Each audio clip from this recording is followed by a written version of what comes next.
శ్రీమద్భగవద్గీత మొదటి అధ్యాయము అర్జున విషాద యోగము.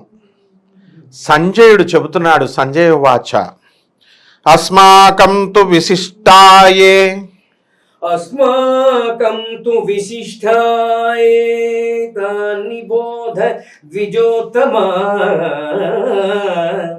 నాయకా మమ సైన్యస్య సంజ్ఞార్థం తాన్ బ్రవీమి తే.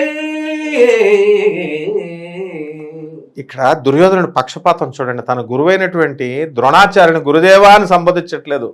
ఓ బ్రాహ్మణోత్తమా, మరి ఇప్పుడు దాకా కూడా పాండవ సైన్యంలో ఉన్నటువంటి మహారథుల్ని చూపించాం, మరి ఇప్పుడు అధర్మపక్షంలో నిలబడినటువంటి మన వాళ్ళను చూపిస్తాం. మహాసేనులు మహారథులు ఎవరైతే మన వైపు ఉన్నారో మనం చూపిస్తాం, మీరు చూడండి అని చెప్పి తన కౌరవుల పార్టీలో ఉన్నటువంటి వాళ్ళందరినీ చూపిస్తున్నారు.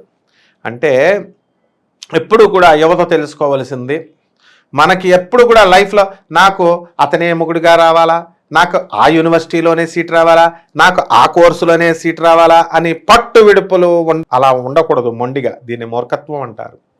మన వైపు ఉన్నటువంటి బలాబలాలు ఏమిటి, అవతల పక్క ఉన్నటువంటి బలాబలాలు ఏమిటి అంచనా వేసుకుంటూ మనం ముందుకు వెళ్ళాలి. జీవితం మనం మంచి వాళ్ళను పెట్టుకోవాలా. మరి ఇక్కడ చెడ్డవాళ్ళు కూడా చెడ్డ క్వాలిటీస్ మనలో ఇంట్రోస్పెక్షన్ చేసుకోవాలా.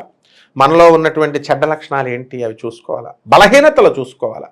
ఈ బలహీనతను అధిగమించినప్పుడే యువత ధర్మం వైపు నడుస్తుంది. అదే కృష్ణుడు ధర్మం వైపు నడవమన్నాడు. ఇదే ఈ శ్లోకంలోని అంతరార్థం.